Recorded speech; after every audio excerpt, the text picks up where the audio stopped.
In today's recap, we have a triple play in the Shohei Ohtani versus his old team game, but also he got some payback with his 43rd home run. Stanton hit a baseball no less than 567 feet. Luis Robert Jr., oh no, I think he knocked the baseball over. I don't know if that would have left without his help. Roman Anthony, the rookie phenom for the Red Sox, got on base 5 times in one game. J-Ram's chance at 40-40 might be back on. We have another switch pitcher, 2 switch pitchers in 1 week, and the Mariners, they literally cannot lose in the second half. So again, we'll talk about all of that and more in today's MLB recap. If you never want to miss these videos, we recap every baseball game almost every single day. Subscribe and leave a like if you appreciate the effort. Don't forget to use code Fuzzy on SeatGeek and Underdog Fantasy, and don't forget to download Playback from the App Store or Google Play Store. It is the first ever app with a partnership with MLB. I'm going to be live watching the Angels and the Dodgers game with Ohtani on the bump and Trout going for 400 home runs. Come watch some history with us. Anytime we have someone breaking a team's franchise home run record, I feel like we have to lead with that. No, it was not Francisco Lindor, but he did have a monster game. Guys, it's Fuzzy from the future. I'm a stupid, dumb animal. I meant to say Francisco Alvarez. My bad. That right there was his first of 3 RBI extra base hits.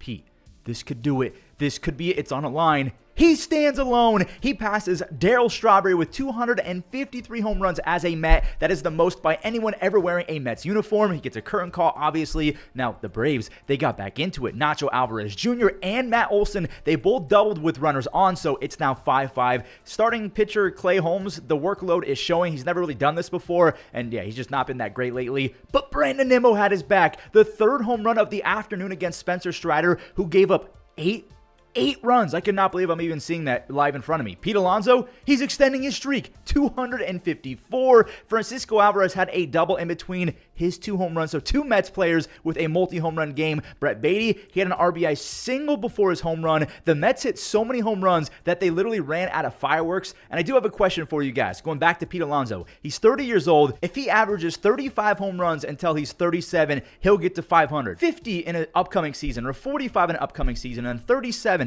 Do you think that it's possible for Pete Alonso to get to 500 home runs? The Mets were not the only team who did a demolition job on another squad. The Brewers beat up Paul Skenes of all people, and the Red Sox, they did the exact same thing to the Astros. By the way, this poor kid drove 350 miles to see Paul get torn up. Someone send that kid a signed Paul Skenes baseball or something. I feel terrible. Sal Frelick sped his bat up, and, well, he socked a solo home run. That is the first run allowed by Paul Skenes in the first inning all year. William Contreras split a gap for an RBI extra base hit, and now Bryce Terang is hitting the power button again.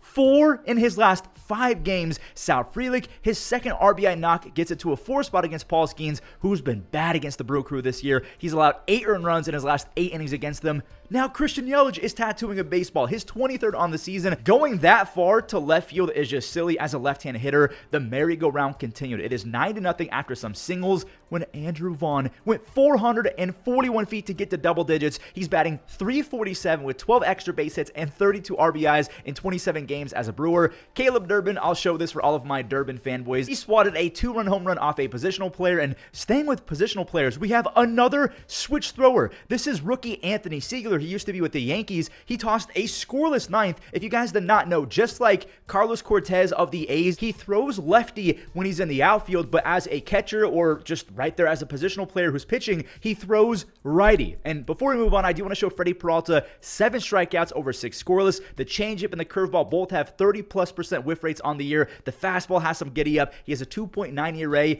And the Brewers have won 11 in a row for the 2nd time this year. I don't know what the Astros said to the Red Sox. Maybe a your mom joke, or they pantsed a Red Sox player in front of their crush, but I don't know. Again, I don't know. The Red Sox played as angry as I've ever seen. Maybe it was this Trevor Story hit by pitch. I don't know, because he's been so good lately. You just can't do that to one of the star players on the Red Sox. Skipping to the 6th, the power bats, they went crazy for the Red Sox. Carlos Narvaez, that is a 3-run home run. He was 1 for his last 25, so that is big for the kid. Roman, he took his 3rd walk. He actually had 4 walks on the day. Obviously, he's now on for Alex Bregman, who went yard again. And by the way, if you're wondering why that person is so happy, that is Alex Bregman's mom. We love the bedazzled jersey. He's batting over 300 with an almost 160 OPS plus on the season. Dustin May, he shredded the Astros. He put them in a blender. 6 scoreless innings, 8 strikeouts, only 1 walk. That's one of the biggest sentences of the year so far if you're a Red Sox fan. Willie Abreu, he's slicing RBI doubles. He hit the turbulence celebration at second base. Again, that's what that is. It's the turbulence because they almost literally went down in a plane a few weeks ago, so they made it a celebration. Baseball. Roman Anthony got on base 5 times. He took 4 walks. He stole a base, and now he's going 428 feet against a lefty. He is going to be a generational type player for them. The Red Sox ran it up to a 14 spot. Their plus 96 run differential is 3rd best in all of baseball, just behind the Brewers, obviously, and the Cubs. So 2 teams in the Central have just been walloping teams this year. The Yankees are closing in fast on that run differential. And by the way, we're going to show the Ohtani versus Angels triple play madness right after this game. Judge. This should scare folks. Not just this home run from Aaron Judge, he goes 430 feet, but Anthony Volpe, he kept the power streak going. He has 8 home runs, and by the way, 5 stolen bases his last 23 games, and over the last 3 weeks, his defense is back to being awesome. Giancarlo, he beat everyone in the video so far. He went perfect, halfway up the pavilion. He goes 447 feet on that Stantonian blast. He's batting he's not batting 300 just yet. We'll talk about his next swing. Shout out to Carlos Rodon, by the way, 7 innings, just 1 earned run. Stanton, he got that batting average to 300 with his 4th base hit of the day. The Yankees have won 2 games in a row. Their plus 93 run differential is just behind the Red Sox. Wait, hold up. We got to go back to that Astros loss. Because the Astros lost, if the Mariners win their 8th game in a row, we will have a tie at the top in the AL West. Dean Kremer, he was awesome. It's just that his dual partner, George Kirby, was essentially perfect after Josh Naylor put the M's up by a run. Kirby gave up 0 runs. He only allowed 3 base hits across 7. And of course, because he's George Kirby, the right-handed Cliff Lee, he did not walk anyone. Kremer is going to take a Paul Skenes type tough L. I'm going to tip my cap to him because he completed 8 innings with his 6th strikeout of the day. Now we have some chaos. Of course, we have some chaos. Munoz, he's out there trying to get his 28th save, but it looks like he's a little bit out of it. He's dehydrated. So they brought out a hydration packet. I think in that cup, there's probably some pickle juice or something like that. Adley. Now 2 are on for Ryan Mountcastle. Mountcastle! Oh, he's just a little bit early. I thought he did it. And then he tapped out. So that is Munoz's 28th save of the year. The Mariners have won 8 in a row. They're tied with the Astros at 67 and 53. That division is going to be cinema for the rest of the year. This Dodgers and Halos game had it all. I cannot wait to recap this one. Now, both teams scored in the first inning. The Angels actually got 3. But we're going to fast forward to this resetter. Dalton Rushing, the catcher, is jacked. Look at his quads. He tossed his bat and everything on this home run, just the 2nd of the season. Taylor Ward, he answered with his 28th home run. He is for sure going to hit 30 plus. And Teodosio, again, one of my favorite names to say in baseball, he got it back to a 2-run lead when Teoscar and Paje said, F that. Teoscar, he found a hole through the infield for another RBI, and Andy, all he had to do was watch. It is 5-5. Shohei, he's up with a 10-game hit streak on the line. He's trying to extend it with the bases loaded. That was a perfectly played shift. The rocket straight to Neto. Neto stepped on the bag, and there was a snap throw to first base. Hopefully, Dalton Rushing is okay because that was a scary landing, but it's a triple play. Now, staying with landings, this ball needed a damn landing strip. Ohtani secures a 10-game hitting streak with his 43rd home run. Nolan Schanuel, he tied it again. It's bases loaded for Taylor Ward. Ben Kasparez, he's tossed in the fire. He's going to try and force extras, and he does. Now we're in extras. We have a perfect bunt from the rookie Christian Moore. No chance to even throw him out. Literally sat on the line. Jo Adell, he's up. Come on, walk it off. He does. He chopped it over everyone. He says goodnight, and that was a lot of fun. Again, do not forget to go to Playback and follow me and Coos46 on The Show. That is our room name. Just go follow The Show. We'll be live watching Ohtani versus Mike Trout. And by the way, again, Trout is 2 away from 400. What if he hit 2 against Ohtani today? Come watch some history. Also, come see if the Padres can steal first place from the Dodgers. Both teams are now officially knotted up at the top. Jose Iglesias' first home run of the season put his squad out in front, and the Padres never looked back. Cronenworth, he's about to look like me in MLB The Show, so he did the right thing where he had the RBI, but then he rounded too far, and I mean, that's me on the bases and me on the defensive side of things because I just chuck it to first base every single time on singles like that, just in case something like that happens. Merrill Madness is back. Jackson Merrill has had a big last 24 hours, 3 extra base hits and 5 hits his last 2 games. So you got Jackson looking better. Suarez, he's full sending, throwing 100 in a non-save situation for a 4th consecutive win. And Nasty Nestor, he was back. 6 strikeouts over 4 2/3. They're 68 and 52, tied with the Dodgers.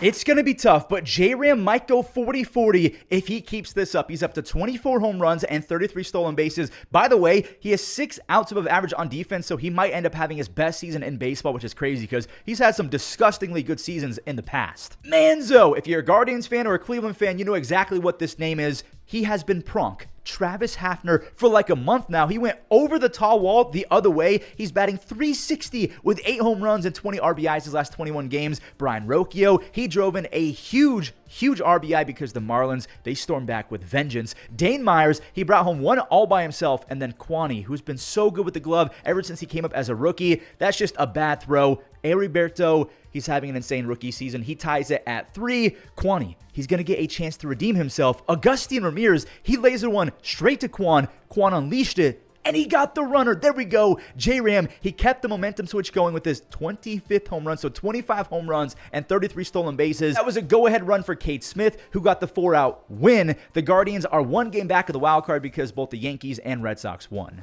But the Guardians did gain a game in the Central thanks to the White Sox. Curtis Mead being on the Colson-Montgomery-led White Sox could be a really fun move. He singled in another run after Yoendrys Gomez carved for 7 strikeouts and 1 base hit. Gomez is up 3 on the Mead and Monty base hits. Of course, Colson Montgomery had a 2-run knock. All he does is drive in runs. Luis, man, Jack Flaherty got blooped 2 or 3 times in this inning alone. And by the way, Luis is celebrating because that's his first ever base hit off of Jack Flaherty. The White Sox added a few more. I just have to show this though. Luis, I think he Falco punched this baseball over the wall, and it didn't look like it had the distance, but again, Luis just kind of nudged it over. That is the 11th home run for Dylan Dingler. Edgar Caro, he just swatted his first home run as a lefty. He had 2 more RBIs in the 8th inning, so he looks like he could be really good. Colt Keith, he did demolish a 3-run home run in the 9th to make it seem a little bit closer. The Tigers, they're 5.5 games up in the Central, so that's still a lot, honestly. I'm going to out myself because I feel like I owe it to this guy, just being honest. I was wrong. Dead wrong about Ernie Clement. I straight up thought that he was a bottom feeder type bat. I guess we got to wait for Ernie because other guys wanted some shine. Alejandro Kirk, he singled in a run. And Andres Jimenez, he almost had an RBI as well. But the birthday boy, Ian Happ, he rejected that idea. Ian Happ with an absolute seed to nab Ty France at home. Here's Ernie. I cannot believe that this is real. Ernie Clement has 4 home runs his last 5 games. He has 7 outs above average on defense, and he's getting faster every single season. He is running at his fastest so far throughout his career. Also, side note, his eyes literally match the powder blues. Just crazy to look at. Dalton Varsho has 12 home runs in 32 games. He has 5 DRS and 5 outs above average already on defense. If he got on base even 32% of the time, Dalton Varsho would be a top 25-20 player in baseball with his power and his defense. Barrios, he gets the W after going 5 1/3 scoreless. The Jays have won 2 games in a row. They're 4.5 games up on the Red Sox for first place in the East. It was only a matter of time before the Phillies put up a stinker, and man, did the Reds take advantage of that. If you've played baseball, we know there's something called being due. The Phillies were just due for a bad L. Spencer Steer, he ripped a 2-run screamer. He's up to 16 ribbies his last dozen games. Miguel Andujar, his bounce-back season continues. He's batting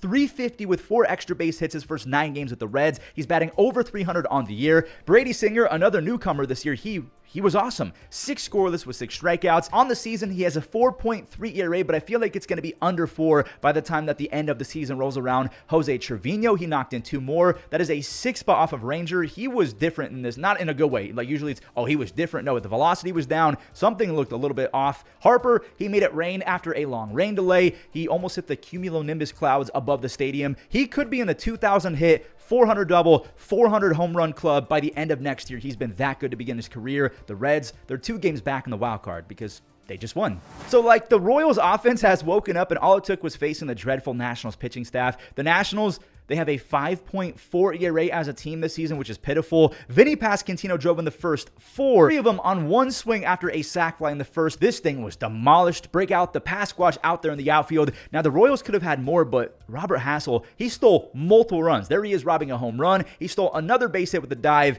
8 runs is still a lot, but again, it could have been even worse for the Nationals. Randall, he had a double. Bobby Witt Jr. is one of the fastest humans to ever live. He scores easy. India, he charged up for his 7th home run. He's been awful lately, but at least when he's getting his base hit, he's making it leave the yard. Wood and CJ, they tried to attempt a rally, but then Vinnie Pasquantino stole one back. He secures a 5 RBI game. He had 97 RBIs last year. He's on pace for his first triple-digit RBI season this year. Lucas Erceg now has 2 saves. The Royals are 4 games back of a playoff spot, not in the Central, of a wild card spot. The Rockies are the only other team in baseball with a worse ERA than the Nationals, which is insane because after the shutout of the Cardinals, Rockies lowered their team ERA to 6.01. How is that even possible? Hunter Goodman, the all-star, I mean, he's a legit stud. 440 plus feet, not in Coors Field, by the way. He has 23 home runs. The Cardinals, they got blanked, but I do want to show this crazy catch from Victor Scott. He used that sprinter speed to steal a base hit. Kyle Farmer, he drove in the 3rd run. for Kyle Freeland, who turned in the first quality start since 2020. Let's go 2019. Okay, that's kind of mean. Kyle Farmer, he came up clutch with a diving play. Freeland goes 7 1/3 shutout. Flamethrower Victor Vodnak, man, he was clutch. He had 2 strikeouts to end the 8th inning. Then he ended his entire appearance with his 3rd strikeout. He secures a 5-out save. The Cardinals, for the 2nd time this year, have been shut out by the Rockies, one of the worst pitching staffs in history. This upcoming game is why I've repeatedly said that Ketel Marte is a top 10 second base talent in the history of our beautiful sport. He plays Gold Glove defense year after year, and wait for his mammoth home run. Perdomo, that's a sick play, but it is an RBI for Adolis Garcia. That's a fielder's choice. This is an RBI for the Diamondbacks. Blaze Alexander, he has 4 home runs his last 9 games. Now, the Rangers grabbed the lead again with another RBI out, but the Snakes kept on fighting. Corbin Carroll, he's about to... No, he's not, because Wyatt Langford turned on the turbos, and he ran a mile. He tracked it down. Then his teammates crumbled. Look at this, Robert Garcia. I don't even know what would you call this? It's not a web gem. What's the opposite of a web gem? And it's not an error, because that was more than an error. He just threw it into the camera well. Josh Young had an error. Ketel Marte then beat out an infield single, so it's tied, and we have an ejection coming up. Perdomo, Hino Likey, and Toy Lavello, along with Ketel Marte coming in and saving Perdomo, they held back Perdomo, and obviously Lavello was going to get tossed instead, and he was counting all of the mistakes that the umpire made. Ketel, he's about to stunt on him. This is how you respond after that.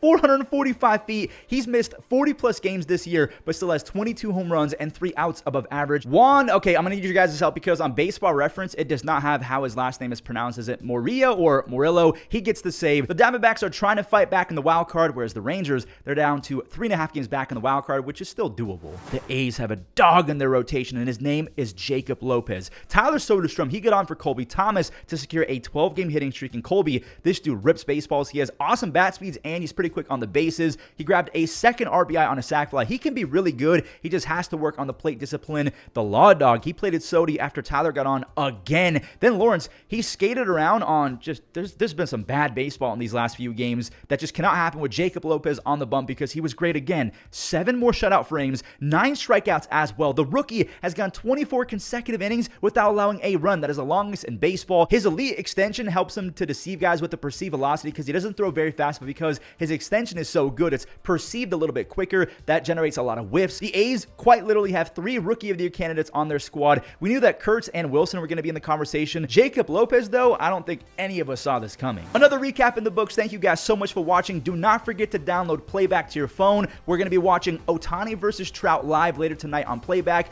The room is called The Show. It's with me and Coops46. I'll see you guys there, and enjoy the web gems. Raleigh lifts a changeup into shallow right, and Jackson bobbled it. And it's hit sharply. Bichette's got it. Long throw. The big strip. Bunted, and a pretty good bunt. Garcia barehand and throws out.